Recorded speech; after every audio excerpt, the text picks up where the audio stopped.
صلی اللہ علیہ وسلم نے بیان فرمایا اس کی طرف اشارہ کر دوں۔ آپ فرماتے ہیں کہ اسلام کی بنیاد 5 چیزوں پر ہے۔ کوئی بھی دنیا کی چیز جب ہم بناتے ہیں تو اس کا ایک ڈھانچہ ہوتا ہے۔ مثلا یہ مسجد کا ایک ڈھانچہ ہے جس کو روف کہا جاتا ہے۔ حضور پاک صلی اللہ علیہ وسلم نے ایمان کی مثال روف سے دی، خیمے سے دی، اور خیمے کو 4 طرف سے باندھا جاتا ہے، جیسے ہر مکان کے بیم ہوا کرتے ہیں۔ اگر ایک طرف کا خیمہ رسی ڈھیلی ہو جائے تو وہ خیمہ باقی تو رہے گا لیکن استفادے میں کچھ کم ہو جائے گا، فائدہ اس سے کم اٹھائیں گے۔ اور اگر دوسری طرف، تیسری طرف، چوتھی طرف اور سارا کپڑا سمٹ کر کے آ جائیں تو بیچ کی لکڑی تو کھری رہے گی لیکن وہ فائدے کے قابل نہیں ہوگا۔ ایمان کی مثال حضور پاک صلی اللہ علیہ وسلم نے اسی سے دی ہے۔ اصل میں بہت سی باتیں وہ ہیں کہ جس کو نبی اکرم صلی اللہ علیہ وسلم نے اگزامپل اور مثالوں سے سمجھائی تاکہ ذہن میں اتر جائیں، اور مثال سے جو بات سمجھائی جاتی ہے وہ بہت جلد ذہن میں اتر جاتی ہے۔ اسی لیے حضرات اکابر نے امثال الحدیث نام کی کتابیں بھی لکھی۔ امثال الحدیث کا معنی ہوتا ہے آپ صلی اللہ علیہ وسلم نے جو اگزامپل اور مثالوں سے باتیں سمجھائی، ان روایتوں کو جمع کیا۔ امثال القرآن نام سے بھی، اس لیے کہ اللہ بھی قرآن میں بہت سی مثالیں دیتا ہے، اور مثالیں دے کر اللہ قرآن میں سمجھاتا ہے۔ مثلا ایک جگہ اللہ تعالیٰ نے مثال دی، رجلا سلما، کیا آیت ہے وہ، جس کا خلاصہ یہ ہے کہ ایک غلام وہ ہیں جس کے مختلف پارٹنر ہیں۔ رجلا سلما لرجل هل يستويان مثلا الحمد للہ بل اکثرهم لا يعلمون۔ ایک غلام وہ ہیں جس کے 2-3 پارٹنر ہیں، اور ایک غلام وہ ہیں جس کا ایک پارٹنر ہے۔ اللہ تعالیٰ مثال دے کر سمجھا رہے ہیں کہ جس کے 2-3 پارٹنر ہو وہ غلام کتنوں کو خوش کرے گا۔ ان کو خوش کرتا ہے تو یہ ناراض ہو رہی، ان کو خوش کرتا ہے تو ان کے وہاں کام کرتا ہے تو یہ ناراض ہو جاتے ہیں، ان کے وہاں کام کرتا ہے تو یہ ناراض۔ اور جو غلام ایک ہی آدمی کا ہے، اس کا کوئی پارٹنر نہیں ہے، تو اس کے لیے آسان ہے ایک ہی اپنے رب کو خوش کرنا۔ اللہ کہتا ہے کہ دنیا میں تم 50 کو اپنا معبود بناؤ گے، اس پتھر کو بھی بنایا، اس کو بھی بنایا، سورج اور سن کو بھی بنایا، اس کو بھی بنایا، تم کتنوں کو خوش کرو گے؟ ایک اللہ کے غلام بن جاؤ، اسی کو خوش کرنا تمہارے ذمہ رہے گا۔ اتنی بہترین مثال دی ہے۔ تو اس پر علماء نے کتابیں لکھی، امثال القرآن۔ ہمارے اکابر بھی بہت سی مرتبہ دین کو مثالوں سے سمجھاتے۔ ہمارے حضرت نانوتوی رحمۃ اللہ علیہ کے غلام تھے، ان کا نام تھا اللہ دین، نام ہی تھا ان کا اللہ دین۔ انہوں نے حضرت کو ایک سوال کیا کہ حضرت یہ جو حدیث شریف میں آیا ہے کہ جب تک ہو سکے بندوں کو اللہ والوں کی قبر کے قریب دفن ہونا چاہیے، نیک لوگوں کی قبر کے قریب دفن ہونا چاہیے، کوشش یہ ہو کہ نیک لوگوں کی قبر کے قریب دفن ہو، تو اس کی کیا حقیقت ہے اس حدیث شریف کی؟ اس لیے کہ انسان اگر نیک ہے تو دنیا کے کسی بھی کونے میں دفن کر دو، اس کو اس کی نیکی کا فائدہ ہوگا، اور اگر انسان برا ہے تو اس صورت میں کسی بھی اللہ والے کے قریب دفن کرو کوئی فائدہ نہیں ہوگا، اس لیے کہ اس کی اپنی خود برائیاں ہیں۔ جب یہ سوال ہوا تو حضرت نے سوچا کہ یہ ہے عامی انسان، اگر میں اس کو علمی حقائق سمجھاؤں گا تو اس کے سمجھ میں نہیں آئے گا۔ وہ حضرت کو ہاتھ کپ جو پنکھا آتا ہے ہوا ڈالنے کا، اس سے ہوا ڈال رہا تھا۔ تھوڑی دیر کے بعد حضرت نے اسے فرمایا کہ یہ جو تم پنکھا ڈال رہے ہو یہ کس کو آپ ہوا ڈال رہے ہو؟ تو کہا حضرت آپ کو۔ کہا اچھا، تو یہ میرے قریب بیٹھنے والوں کو بھی کچھ نہ کچھ ہوا لگتی ہے یا نہیں؟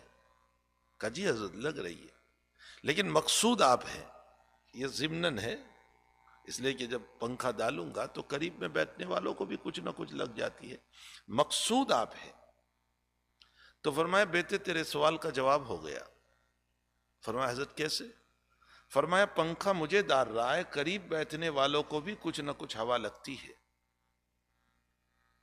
تو اللہ کی رحمتیں جب اللہ والوں کے قبر پر اترتی ہے تو قریب میں سونے والوں پر بھی کچھ نہ کچھ چھیٹے پڑ جایا کرتے۔ یہ ایک عام فہم مثال میں سمجھایا۔ اس لیے نبی اکرم صلی اللہ علیہ وسلم نے فرمایا کہ جب تک ہو سکے اہل اللہ کی قبر کے قریب دفن ہونا چاہیے، نیک لوگوں کے قبر کے قریب دفن ہونا چاہیے۔ یہی اللہ دین نے ایک مرتبہ سوال کیا، حضرت کے ساتھ کہیں سفر میں چل رہے تھے، اب فرمایا کہ حضرت نبی بھی کچھ باتیں بتاتے ہیں جو وقت پر ہو کر رہتی ہے، اور اولیاء بھی کشف کے اعتبار سے کچھ باتیں بتاتے ہیں، تو وہ ہوتی تو ہے لیکن وقت پر نہیں ہوتی، تو آخر اس کی وجہ کیا ہے؟ تو فرمایا کہ بیٹے یہ مکان جو ہے سامنے وہ کتنا دور ہے یہاں سے؟ فرمایا 500 قدم ہوگا۔ فرمایا بالکل پکا ہے 500؟ فرمایا ہو سکتا ہے کمی زیادتی بھی ہو۔ جب بالکل قریب پہنچ گئے تو پوچھا اب کتنا دور ہے؟ فرمایا 50 قدم۔ فرمایا پکا؟ کہا بالکل پکا 50 قدم ہے۔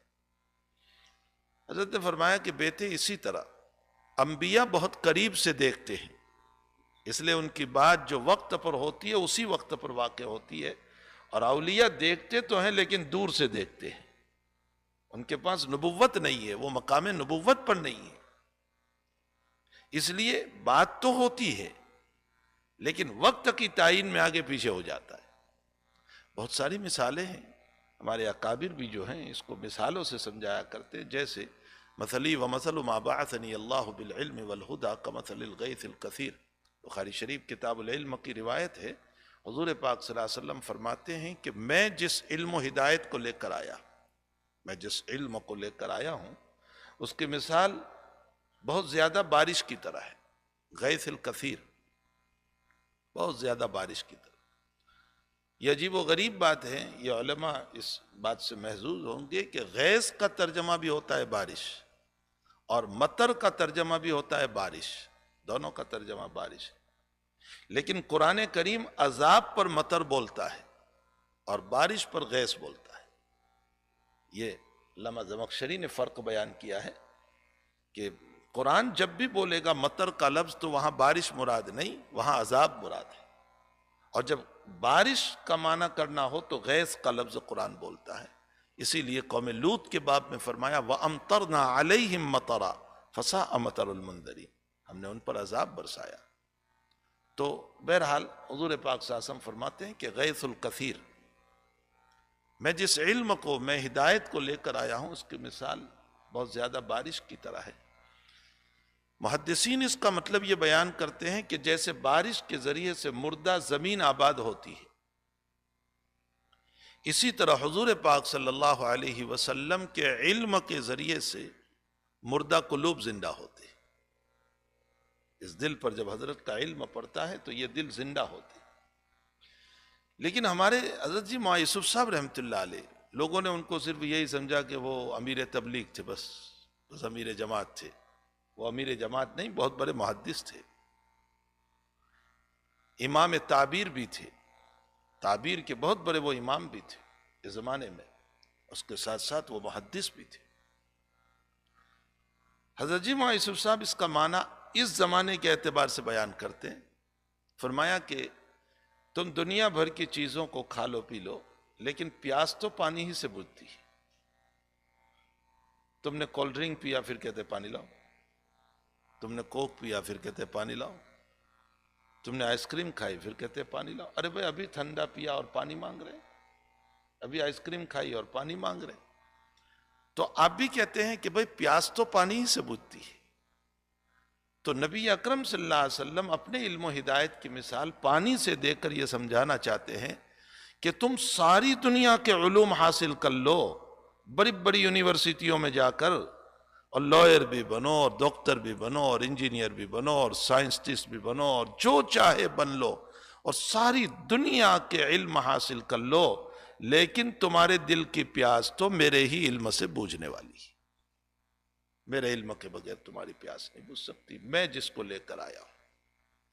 اس لیے کہ میں جس علم کو لے کر آیا ہوں اس میں سکون ہے، اس میں راحت ہے، اس میں طمانینت ہے، اس میں اطمینان ہے، اس میں قناعت ہے، اس میں آخرت کی فکر ہے، اس میں دنیا میں تھوڑے پر راضی ہونا ہے، اور یہ سب سکون کا ذریعہ ہے، اسی سے سکون ملتا ہے۔ تو نبی علیہ السلام نے، ہمارے اکابر نے، قرآن نے جگہ جگہ مثالوں سے سمجھایا تاکہ بات سمجھ میں آ جائے۔ تو یہ جو میں نے حدیث شریف پڑھی، بخاری شریف کی روایت کتاب الایمان کی، کہ اسلام کی بنیاد 5 چیزوں پر ہے، آپ صلی اللہ علیہ وسلم بھی اس کو جو ہے ایک مثال اور ایگزامپل سے سمجھا رہے کہ ایک خیمہ ہے، ایک مکان ہے، اور اس کے 4 طرف خیمے کو باندھا ہے۔ یہ خیمہ تو ایمان ہے، اور یہ 4 طرف جو باندھا ہے وہ 4 عبادتیں ہیں، نماز، روزہ، زکوٰۃ اور حج۔ اس سے یہ خیمہ تیار ہوا۔ اب کسی ایک طرف میں آپ نے رسی کو ڈھیلی کر دیا، پھر دوسری طرف بھی، پھر تیسری، پھر چوتھی، تو کپڑا سمیٹ کر کے یہاں آ جائے گا۔ یہ لکڑی تو کھڑی رہے گی لیکن وہ رہنے کے قابل نہیں ہے۔ فرمایا ٹھیک اسی طرح ایمان کی مضبوطی نماز، روزہ، زکوٰۃ اور حج سے ہے۔ اگر اس میں سے آپ نے کوئی ایک عبادت بھی چھوڑ دی تو ظاہر سی بات ہے کہ ایمان، نور ایمان میں کمی آ جاتی ہے۔ ایمان، یہ بھی مسئلہ یاد رکھیے، ایمان میں کمی نہیں آتی۔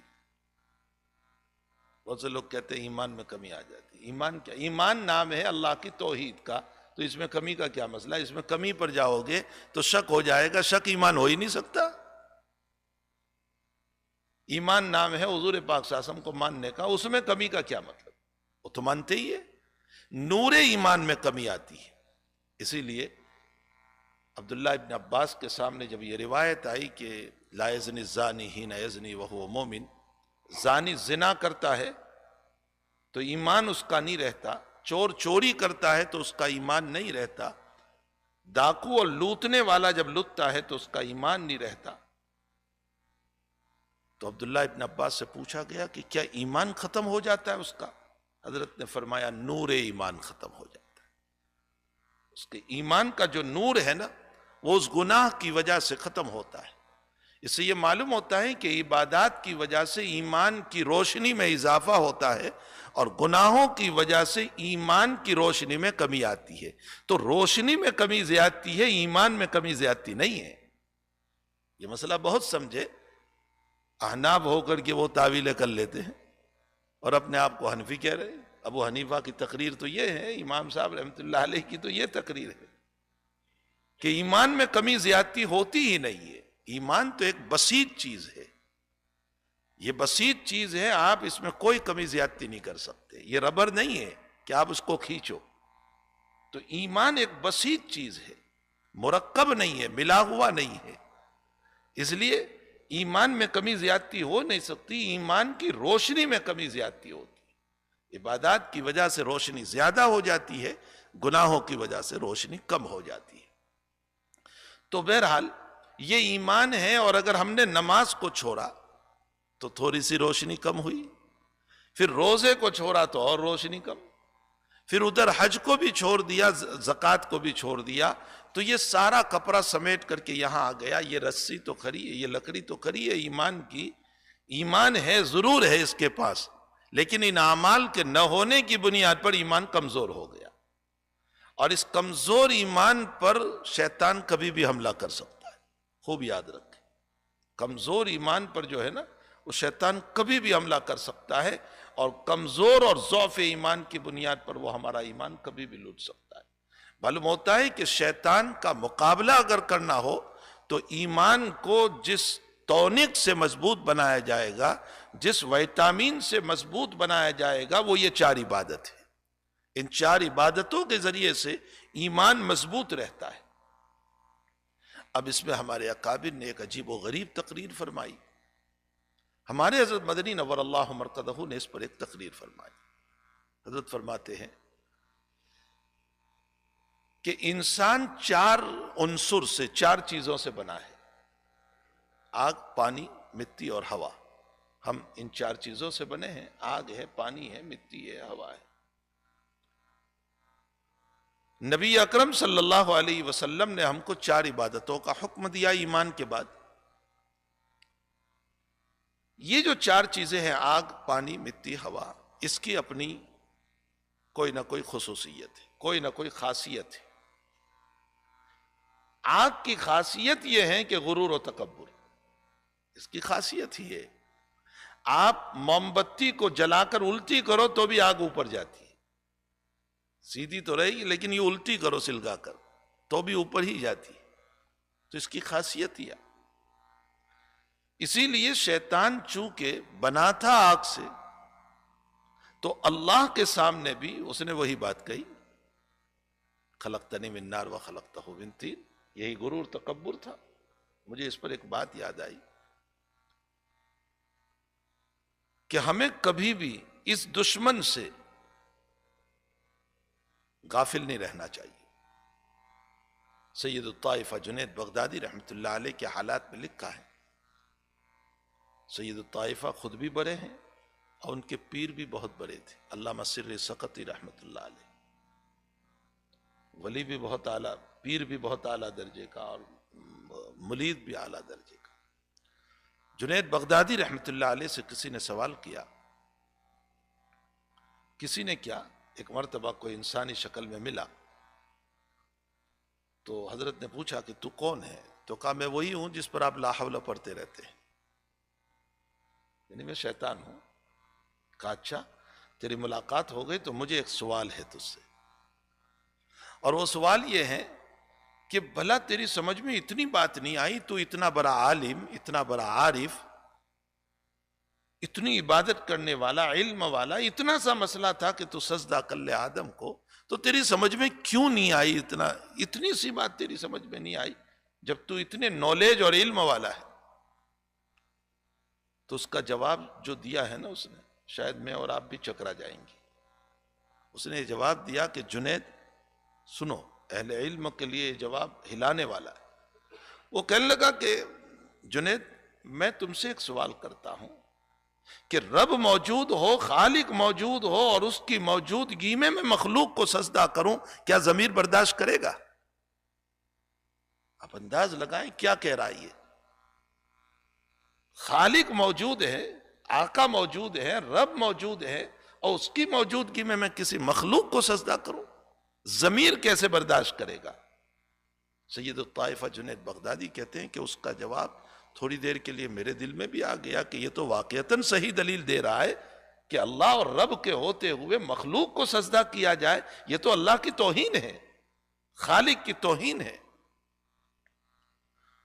فرمایا جیسے ہی اس جواب پر میرا اعتماد ہوا، جنید فرماتے ہیں کہ میرا ایمان مجھے ایسا لگا کہ نکل رہا ہے، اللہ سلب ایمان ہو رہا ہے، اس لیے کہ میں نے اللہ کے مخالف کی بات پر اعتماد کیا۔ فرمایا کہ اگر اللہ میری مدد نہ کرتا، اللہ مجھے الہام نہ کرتا، تو میرے ایمان کا خطرہ ہو جاتا۔ حق تعالیٰ نے مجھے الہام کیا اور میں نے اس کو جواب دیا کہ حکم رب کو ماننا یہ بھی تو رب ہی کو ماننا تھا، خالق کے حکم کو مان لینا یہ خالق ہی کو ماننا تھا۔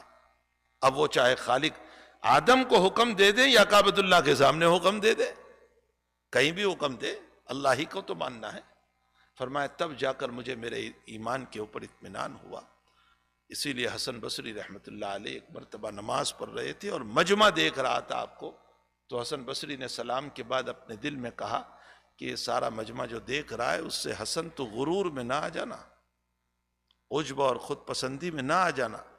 تجھے نہیں معلوم کہ ابلیس نے 4000 سال تک عبادت کی تھی پھر بھی وہ مردود بن گیا تھا۔ بہت خطرے کی گھنٹی ہے، یہ بھی نہ سمجھے کہ ہم کامیاب ہی کامیاب ہر جگہ، یہ خطرے کی گھنٹیاں ہیں۔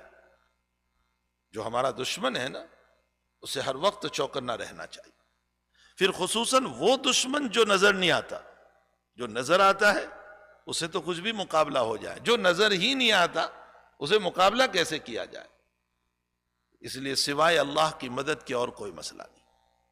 اسی لیے موقع موقع سے ہم کو کہا گیا کہ اپنی ذات اللہ کے حوالے کرو، اپنی ذات اللہ کے حوالے کرو، اپنی ذات اللہ کے حوالے کرو۔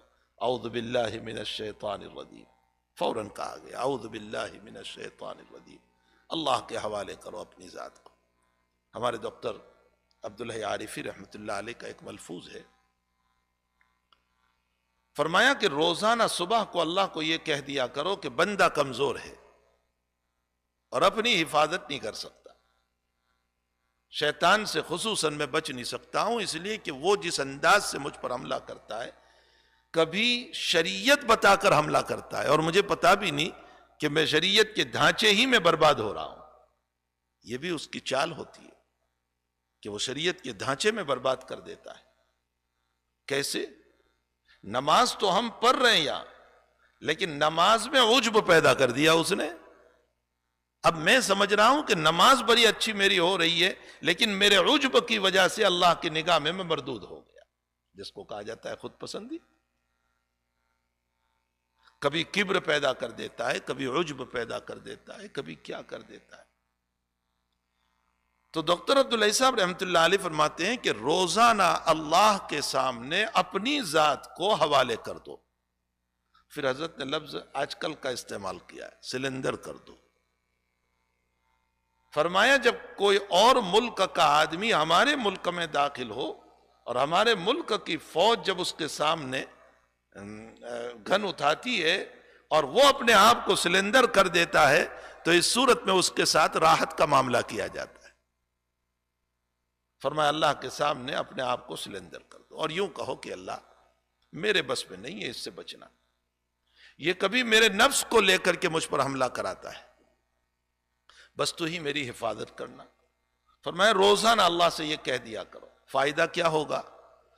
اگر گناہ ہو بھی گئے اور قیامت کے دن اللہ کے در میں حضوری ہوئی، بہت غور سے سنو، حضرت نے بڑی پیاری بات فرمائی۔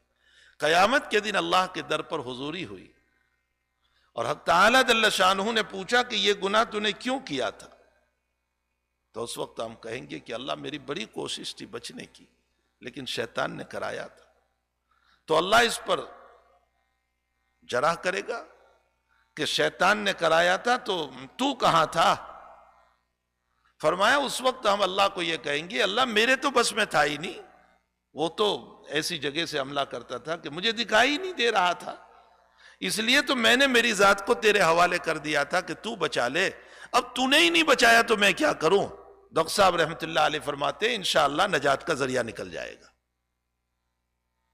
ہم نے تو اپنی ذات تیرے حوالے کی تھی، لیکن ساری زندگی جو ہے اپنے ہی اوپر اعتماد رکھا، اپنے ہی اوپر بھروسہ رکھا، کانفیڈنس نہیں میں تو بہت متوکل ہوں اور بہت نمازی ہوں اور بس اس کا مقابلہ کر ہی لیتا ہوں، اور گناہ ہوتے رہے اور اللہ نے قیامت میں پوچھ لیا کہ یہ گناہ کیوں ہوئے، اور ہم نے کہا کہ شیطان نے، تو اللہ کہے گا کبھی ایک مرتبہ بھی تو نے اپنے آپ کو میرے حوالے نہیں کیا تھا۔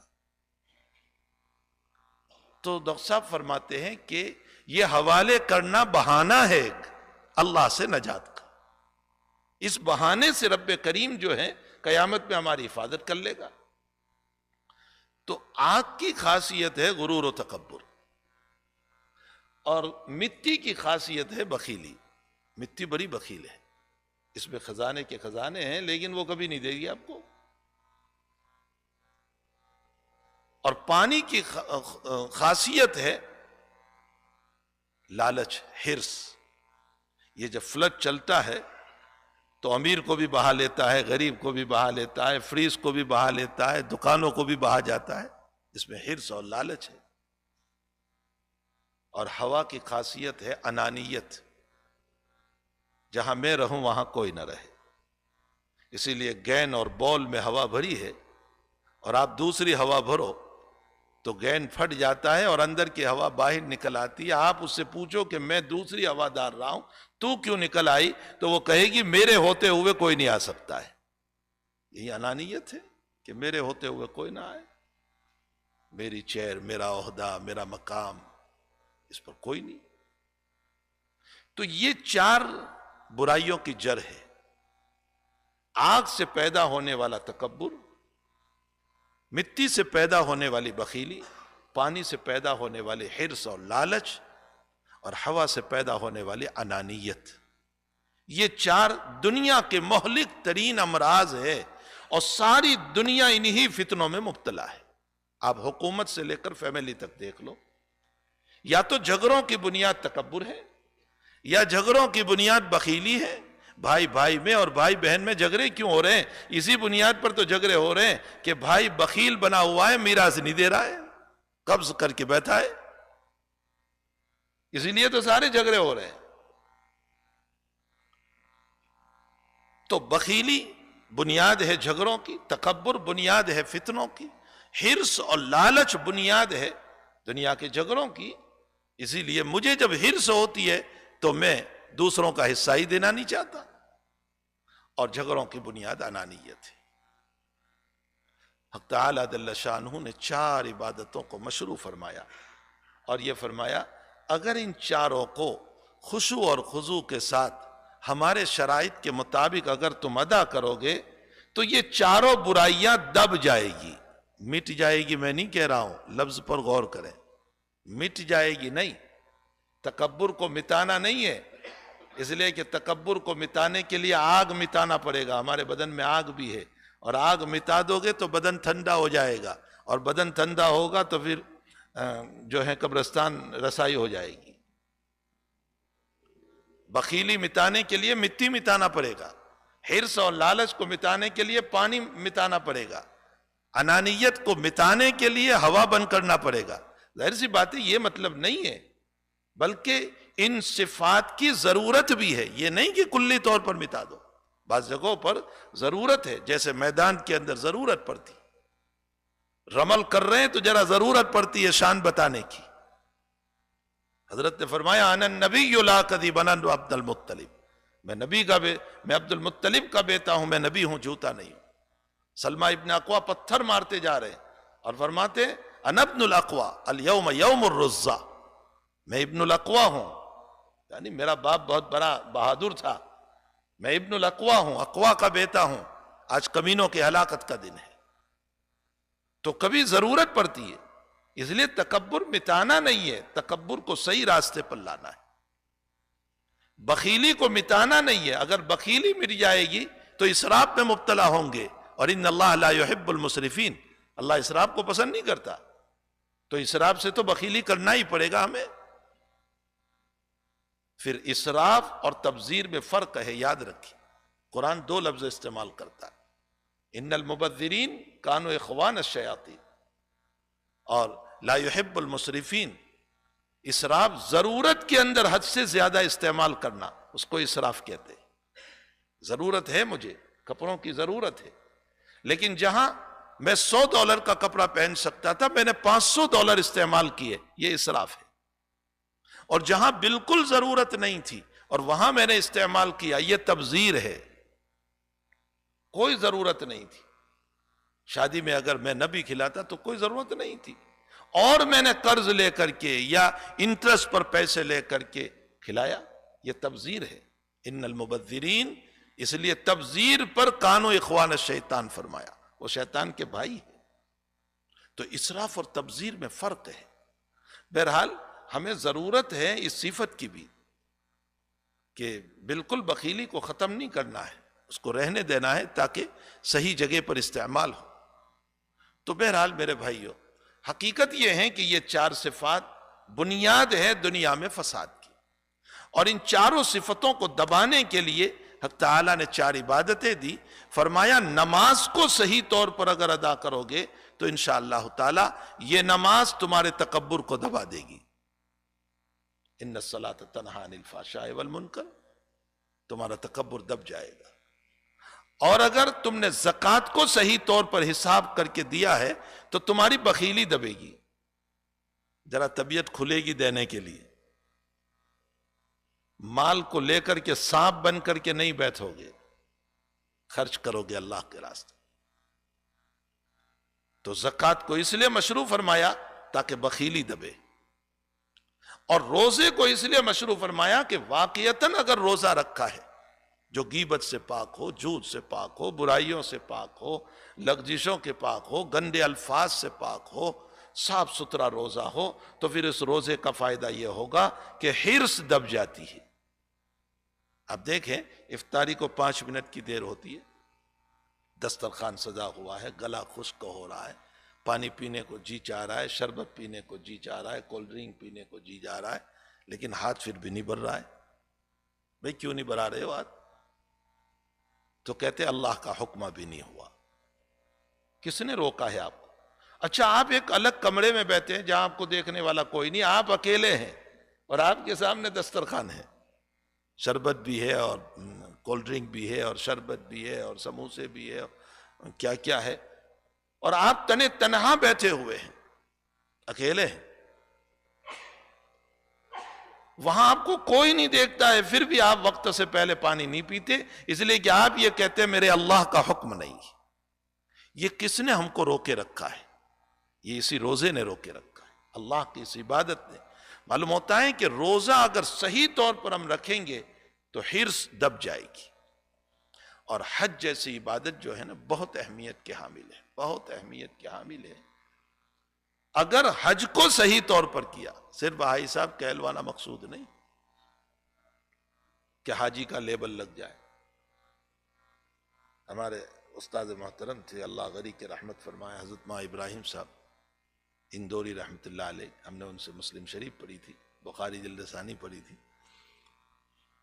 حضرت سبق میں مزاحی کلمات بھی بولتے تھے، اور میں چونکہ حضرت کا خادم بھی تھا تو ایک مرتبہ سبق میں کہنے لگے کہ اپنے حج کے اظہار کے لیے کہا کہ آئی صاحب آپ حج میں جا کر آئے؟ کہا جی. کہا اچھا وہ عرفہ میں وہ چیز تھی؟ کہا مجھے نہیں معلوم. اچھا ہم جب گئے تھے نا تب وہ چیز تھی. معلوم ہوتا ہے یہ بتانا چاہ رہا ہے کہ میں حج پر کے آیا ہوں.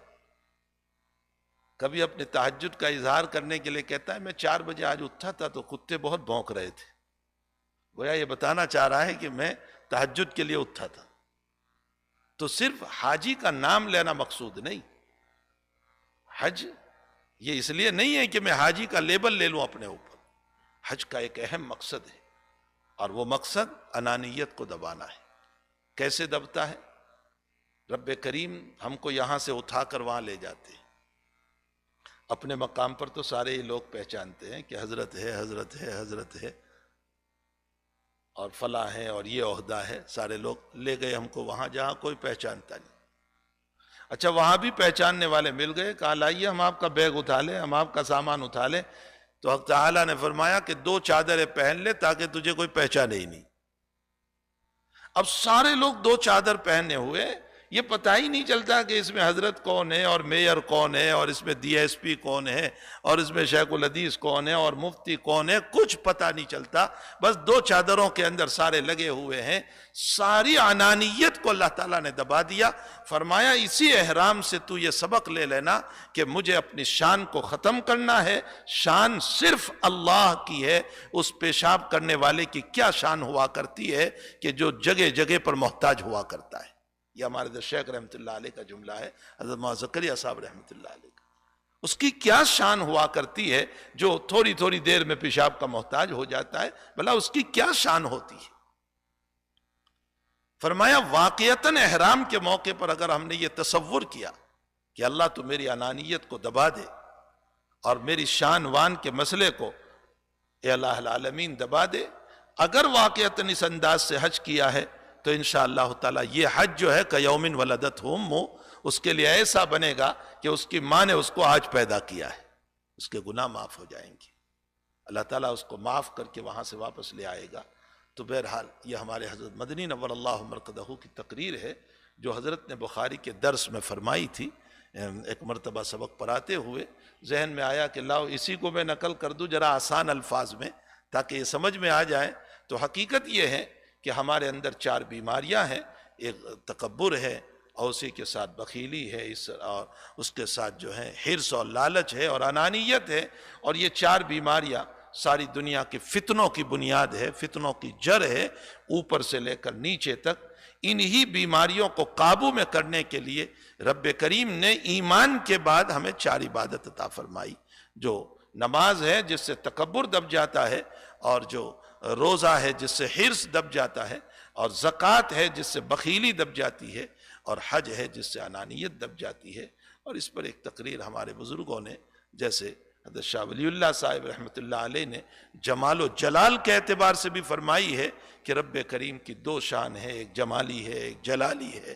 پھر اس میں جمال کا ظہور کیسے ہوتا ہے اور جلال کا ظہور کیسے ہوتا ہے، وہ بھی ایک عجیب و غریب تقریر ہے. انشاءاللہ اگر کل کا موقع رہا تو میں اسی کو عرض کر کے اس کے ضمن میں حج سے متعلق بھی چند باتیں عرض کر دوں گا، اس لیے کہ حج ایک محتم بالشان عبادت ہے اور اس عبادت میں بڑی کوتاہیاں ہو رہی ہے.